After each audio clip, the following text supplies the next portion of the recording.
brah. The cement works. In the center of it all is Fergus, a large, proud railway traction engine puffing confidently as he pulls a string of loaded trucks. He's clearly the star of the works, and everyone seems to admire him. Nothing like a bit of hard work to make a traction engine feel truly alive. I am the pride of the cement works. No one does it better than me. The workers cheer as Fergus pulls a heavy load effortlessly, his whistle sounding proudly. Suddenly, a figure appears in the distance.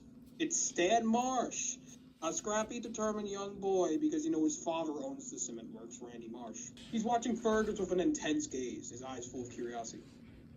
I bet I could pull those trucks. How hard can it be? He walks up to one of the workers, his eyes locked on Fergus. Hey, Mr. Worker Guy, do you think I could pull some of those troublesome trucks just for fun, Bam. No offense, but those trucks are heavy. You're just a kid, 8 years old, a kid, maybe leave it to, engines, like Fergus, he's the best.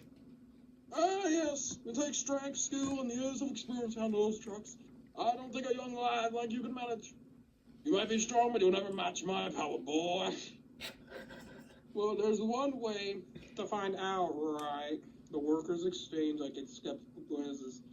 But Stan is already walking on the tracks. Fergus puffs in disbelief as Stan starts to position himself in front of the trucks.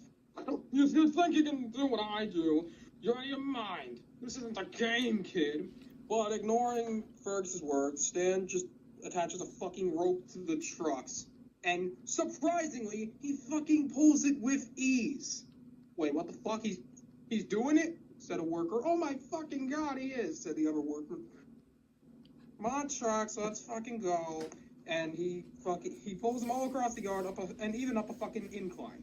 The workers cheer, but Fergus is horrified. His pride wounded. Oh, this can't be happening. You did it, kid, you're a natural, said a worker. Stan grins, clearly thrilled with himself, while Fergus fumes in the background. Can't believe it. I've been outdone by a child? A child? The next day, workers are gathered at the cement works, and Stan is now pulling the trucks again. He is the new pride of the cement works.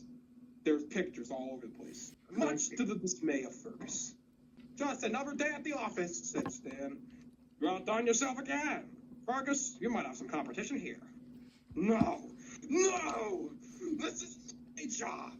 I'm the pride of the cement works. Not some kid with more enthusiasm than sense. Stan keeps working, oblivious to Fergus's mountain jealousy. But deep inside, Fergus is boiling with anger. He's been replaced, and he won't stand for it.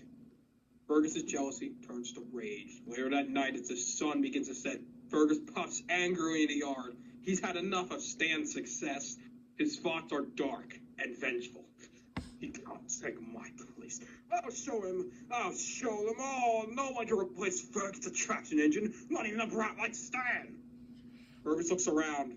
Suddenly, Cranky the Crane falls down on the ground right next to him. He had been watching space from Super ED like the other one, but suddenly, Fergus gains an idea.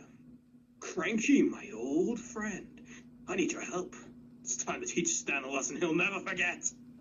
Next day, Stan is once again pulling troublesome trucks up a steep incline. The workers watch, impressed by his strength, but unbeknownst to them, Fergus has sabotaged the coupling between Stan and the trucks.